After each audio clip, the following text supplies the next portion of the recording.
നമസ്കാരം. മലയാളി വാർത്ത ഇൻസൈഡിലേക്ക് സ്വാഗതം.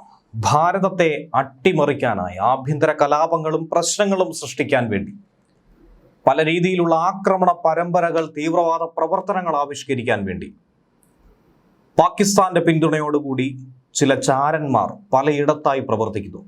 ഇങ്ങ് കേരളം മുതൽ അങ്ങ് ജമ്മു കാശ്മീർ വരെ വലിയൊരു ശൃംഖല സൃഷ്ടിക്കുക എന്നതാണ് ഇവരുടെ ലക്ഷ്യം. എന്നാൽ ഇപ്പോൾ നടുക്കുന്ന ചില വിവരങ്ങൾ കൂടി പുറത്തു വരുന്നു. അതിൽ പാകിസ്ഥാൻ മാത്രമല്ല മുൻപന്തിയിലുള്ളത്.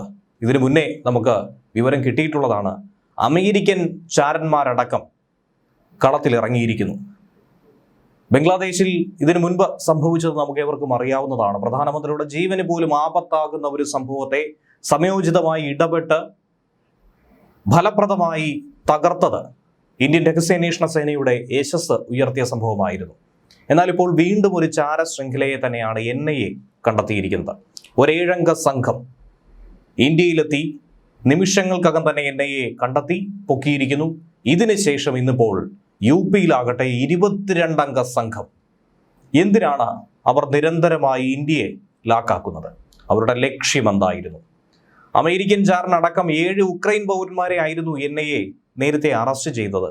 ഇന്ത്യയുടെ ആഭ്യന്തര സുരക്ഷയ്ക്ക് പോലും ഭീഷണിയുണ്ടെന്ന വ്യക്തമായ സൂചന അത് നൽകിയിരുന്നു. ഇതിന് പിന്നാലെയാണ് 22 പേർ അറസ്റ്റിലായിട്ടുള്ള വൻ ചാരശൃംഖലയെക്കുറിച്ചുള്ള കൂടുതൽ അന്വേഷണത്തിലേക്ക് ഉത്തർപ്രദേശ് പോലീസ് കടക്കുന്നത്. കഴിഞ്ഞ ദിവസമായിരുന്നു പാകിസ്ഥാൻ ബന്ധമുള്ള സംഘത്തിലെ സ്ത്രീകൾ ഉൾപ്പെടെ 22 പേർ പോലീസ് പിടിയിലായത്. അതിവിദഗ്ധമായി തന്നെയാണ് ഇത്രയും കാലം പോലീസിന്റെയും അധികാരികളുടെയും കണ്ണ് വെട്ടിച്ച് ഇവർ ചാരപ്രവർത്തനം നടത്താനായി ഇന്ത്യയെ തിരഞ്ഞെടുത്തത്.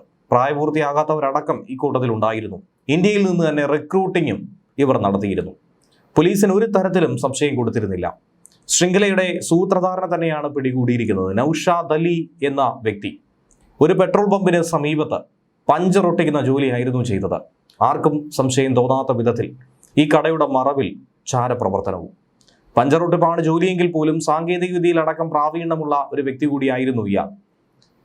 സമാനമായി തന്നെ സാങ്കേതിക വിദ്യയിൽ അറിവുള്ള വ്യക്തികളെ കണ്ടെത്തി അവരെ സംഘത്തിലേക്ക് റിക്രൂട്ട് ചെയ്യുന്നു. Mobile phone repairing, CCTV installation തുടങ്ങിയവ അറിയാവുന്നവരെയാണ്, പ്രത്യേകിച്ച് ഈ ടെക്നോളജി മേഖലയിൽ നിൽക്കുന്നവരെയാണ് സംഘത്തിലേക്ക് കൂടുതൽ ചേർത്തിട്ടുള്ളത്. കമ്പ്യൂട്ടർ അടക്കം നന്നായി കൈകാര്യം ചെയ്യാനുള്ള അറിവും ഇവർക്ക് വേണ്ട അടിസ്ഥാന യോഗ്യതയായി കണക്കാക്കിയിരുന്നു. ആദ്യം ലക്ഷ്യമിടുന്നത് സാമ്പത്തികമായി പിന്നോക്കം നിൽക്കുന്ന യുവാക്കളെ കണ്ടെത്തും. അവർക്ക് ആവശ്യത്തിനുള്ള പണം കൊടുക്കും, പ്രലോഭിച്ച് ഈ സംഘത്തിൽ ചേർക്കും. ഇവരെ അതിർത്തി കടന്നുള്ള ചാരപ്രവർത്തനത്തിനടക്കം ഉപയോഗിച്ചിരുന്നു. സ്ത്രീകളും കുട്ടികളും അടക്കം ഈ സംഘത്തിൽ ഉള്ളത് കൊണ്ട് പോലീസിന് ആദ്യം സംശയം തോന്നിയിരുന്നില്ല. റെയിൽവേ സ്റ്റേഷൻ, സൈനിക കേന്ദ്രങ്ങൾ തുടങ്ങി തന്ത്രപ്രധാനമായ മേഖലകളുടെ സ്ഥലങ്ങളുടെ ചിത്രങ്ങൾ എടുക്കുക, വീഡിയോ ദൃശ്യങ്ങൾ എടുക്കുക, അത് മെസ്സേജിംഗ് ആപ്പുകളിലൂടെ ടെലഗ്രാം അടക്കം ഉപയോഗിച്ചുകൊണ്ട് പാകിസ്ഥാനിലേക്ക് അയച്ചു കൊടുക്കുക. ഇങ്ങനെ അയക്കുന്ന ഓരോ ചിത്രത്തിനും ഓരോ വീഡിയോയ്ക്കും പറഞ്ഞുറപ്പിച്ച തുകയുണ്ടായിരുന്നു. ഈ പണം മോഹിച്ചു തന്നെയാണ് ഇവരൊക്കെ തന്നെ ഈ ചാരവലയത്തിൽ വന്ന് വീണത്. ഇക്കഴിഞ്ഞ 14-ാം തീയതി സംഘത്തിൽ ഉൾപ്പെട്ട സുഹൈൽ മാലിക്, സനൈറം എന്നിവരെ പോലീസ് അറസ്റ്റ് ചെയ്തു. ഇതോടെയാണ് ഈ ചാരന്മാരെ ചുറ്റിപ്പറ്റിയുള്ള വിവരങ്ങൾ കിട്ടിയത്. പിന്നീട് നടത്തിയ അന്വേഷണത്തിൽ മറ്റുള്ളവരെയും പിടികൂടി. രഹസ്യ വിവരത്തിന്റെ അടിസ്ഥാനത്തിൽ വിഘടനവാദികൾക്ക് വേണ്ടി പ്രവർത്തിക്കുന്ന അമേരിക്കൻ പൗരൻ മാത്യു വാൻഡക്കിനെയും 6 ഉക്രൈൻ പൗരന്മാരെയും മാർച്ച് 13-ന് NIA അറസ്റ്റ് ചെയ്തതിന് പിന്നാലെയാണ് ഈ സംഭവം കൂടി ഉണ്ടായിരിക്കുന്നത്. ഇത് തന്നെയാണ് കാര്യത്തിന്റെ ഗൗരവം ഏറെ വർദ്ധിപ്പിക്കുന്നത്. അമേരിക്കൻ പൗരൻ അറസ്റ്റിലായത് കൊൽക്കത്ത വിമാനത്താവളത്തിൽ വെച്ചായിരുന്നു. മറ്റുള്ളവരിൽ 3 പേർ ഡൽഹിയിൽ നിന്നും 3 പേർ ലക്നൗ വിമാനത്താവളത്തിൽ നിന്നുമാണ് പിടിയിലായത്. മ്യാൻമറിലെ വിഘടനവാദി ഗ്രൂപ്പുകൾക്ക് പരിശീലനവും ആയുധങ്ങളും സംഘടിപ്പിച്ചു കൊടുത്ത ഗ്രൂപ്പാണെന്ന് FIR-ൽ NIA പറയുന്നു. ഇവരെക്കുറിച്ച് കൂടുതൽ വിവരങ്ങൾ ദേശീയ അന്വേഷണ ഏജൻസി നിലവിൽ പുറത്തുവിട്ടിട്ടില്ല.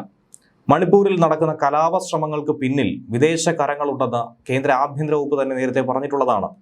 അവരുടെ സ്പോൺസേഡ് തീവ്രവാദ ശ്രമമായി തന്നെ മണിപ്പൂരിനെ നോക്കിക്കാണാം. കലാപകാരികളിൽ നിന്നും ചൈനീസ് നിർമ്മിത ആയുധങ്ങളും ഇതിന് തെളിവായി തന്നെ കണ്ടെത്തിയിരുന്നു. ഇന്ത്യയുടെ വടക്ക് കിഴക്കൻ പ്രദേശങ്ങളിൽ കലാപങ്ങൾ എങ്ങനെയും ആളിക്കത്തിക്കുക എന്നുള്ളതാണ് ഈ ഗൂഢസംഘത്തിന്റെ നീക്കങ്ങൾ. ഇവരെപ്പറ്റി കൂടുതൽ വിശദാംശങ്ങൾ അന്വേഷിച്ചു വരികയാണ്. മ്യാൻമറിൽ നിന്നും മിസോറാം വഴിയാണ് ഇവർ ഇന്ത്യയിലേക്ക് എത്തിയത്. പിടിയിലായ അമേരിക്കൻ ചാരൻ ദീർഘകാലം ലെബനിലും മറ്റ് വിമത സംഘങ്ങൾക്കും വേണ്ടി പ്രവർത്തിച്ചിട്ടുള്ള കൂലിപ്പടയാളിയാണെന്നാണ് കണ്ടെത്താൻ കഴിഞ്ഞിട്ടുള്ളത്. 2011-ലെ ആഭ്യന്തര യുദ്ധത്തിൽ കേണൽ ഗദാഫിയെ പുറത്താക്കിയതിനുള്ള പോരാട്ടത്തിലടക്കം ഇയാൾ പങ്കാളിയായിരുന്നു. അതുകൊണ്ട് തന്നെ പല പശ്ചിമേഷ്യൻ രാജ്യങ്ങളിൽ നടന്നിട്ടുള്ള അട്ടിമറികളിൽ ഇയാൾക്ക് നിർണായക പങ്കുണ്ട്. പശ്ചിമേഷ്യൻ രാജ്യങ്ങളിൽ പ്രവർത്തിക്കുന്ന ഇസ്ലാമിക തീവ്രവാദ സംഘടനകളിലെ പ്രധാനികളുമായി ഏറ്റവും അടുത്ത ബന്ധമുള്ള ആൾ കൂടിയാണ് ഇയാൾ. അതുകൊണ്ട് തന്നെ ഇന്ത്യയിലേക്കുള്ള ഇയാളുടെ നേതൃത്വത്തിന്റെ വരവ്, ഉക്രൈൻ സംഘത്തിന്റെ ഈ കാലുകുത്തൽ ഒരുപാട് സംശയങ്ങൾക്ക് കാരണമായി മാറുന്നുണ്ട്. തന്ത്രപ്രധാനമായ നഗരങ്ങളിൽ തന്നെയാണ് ഇവർ വന്ന് ഇറങ്ങിയത്: ഡൽഹി, ലക്നൗ, കൊൽക്കത്ത. അതുകൊണ്ട് തന്നെ ഇതിന്റെ പ്രാധാന്യമേറെ വർദ്ധിക്കുന്നു. തീവ്രവാദികളുമായി ചേർന്ന് ഇന്ത്യയിൽ ഏതെങ്കിലും തരത്തിലുള്ള ഭീകരാക്രമണം നടത്താനായിരുന്നോ ഇവർ പദ്ധതിയിട്ടത് എന്ന സംശയവും ഉയരുന്നുണ്ട്. റഷ്യയോട് കൂറു പുലർത്തുന്ന മ്യാൻമറിലെ പട്ടാള ഭരണകൂടത്തിനെതിരെ പ്രവർത്തിക്കുന്ന വിമത സംഘങ്ങൾക്ക് ആയുധങ്ങളും ഡ്രോണുകളും നൽകുന്നതിന് പുറമെ അവ ഉപയോഗിക്കാനുള്ള പരിശീലനമടക്കം ഇവർ കൊടുത്തിരുന്നു. വിദേശ രാജ്യങ്ങളിലെ സംഘർഷങ്ങളിൽ ഇടപെട്ട് പ്രാദേശിക സൈന്യങ്ങൾക്ക് പരിശീലനം കൊടുക്കുന്ന സൺസ് ഓഫ് ലിബർട്ടി ഇന്റർനാഷണൽ എന്ന സംഘടനയുടെ സ്ഥാപകൻ കൂടിയാണ് ഇപ്പോൾ പിടിയിലായിരിക്കുന്ന ഈ അമേരിക്കക്കാരൻ. യൂറോപ്പിൽ നിന്ന് ഡ്രോണുകൾ എത്തിച്ച് മ്യാൻമറിലെ ക്യാമ്പുകളിൽ ഡ്രോൺ അസംബ്ലിംഗ് നടത്തി ജാമിംഗ് സാങ്കേതിക വിദ്യയിൽ ഇവർ വിഘടനവാദികളെ പരിശീലിപ്പിച്ചിരുന്നുവെന്നാണ് NIA പറയുന്നത്. പാകിസ്ഥാന്റെ സഹായത്തോടെ പ്രവർത്തിക്കുന്ന ചില ഭീകര സംഘങ്ങൾ ഇന്ത്യക്കുള്ളിലുമുണ്ട്. അടുത്തിടെ ചില ISI ചാരന്മാർ ഉത്തരേന്ത്യയിലെ ചില പട്ടണങ്ങളിൽ നിന്നും പിടിയിലായിരുന്നു. ഇതെല്ലാം ചേർത്ത് വായിക്കുമ്പോൾ ഇവരുടെ ഇന്ത്യയിലേക്കുള്ള വരവെന്തിന് എന്നുള്ളത് കൃത്യമായി മനസ്സിലാക്കാം. വെറും ഒരു സന്ദർശനമായി അതിനെ ആരും കണക്കാക്കുന്നുമില്ല. ദേശീയ അന്വേഷണ ഏജൻസി സമഗ്രമായ അന്വേഷണം നടത്തുന്നുണ്ട്. ഇവരുമായി ബന്ധമുള്ള 8 പേർ ഇനിയും പിടിയിലായിട്ടില്ല. അവരെ കണ്ടെത്താനുള്ള ശ്രമത്തിലാണ്. കടന്നു കളഞ്ഞവർക്കായിട്ടുള്ള തിരച്ചിലും തുടർന്നു. ഇവർ ഇന്ത്യയിൽ ഏതെങ്കിലും നിരോധിത ഗ്രൂപ്പിന് ഗറില്ല യുദ്ധമുറകളിൽ പരിശീലനവും ആധുനിക ഡ്രോണുകളുടെ കൈമാറ്റവും നടത്തിയിട്ടുണ്ടോ എന്നുള്ളതാണ് ഇനി പരിശോധിക്കേണ്ടത്. അനധികൃതമായി ഇന്ത്യയിൽ പ്രവേശിച്ച ഇവരുടെ അറസ്റ്റ് രാഷ്ട്രീയ പ്രേരിതമെന്ന ഉക്രൈൻ എംബസിയുടെ ആരോപണം ഒന്നും തന്നെ ഇപ്പോൾ കണക്കിലെടുക്കേണ്ടതില്ല എന്നുള്ളത് ആദ്യമേ പറയേണ്ടതാണ്. ന്യൂസ് ഡെസ്ക് മലയാളി വാർത്ത ഇൻസൈറ്റ്.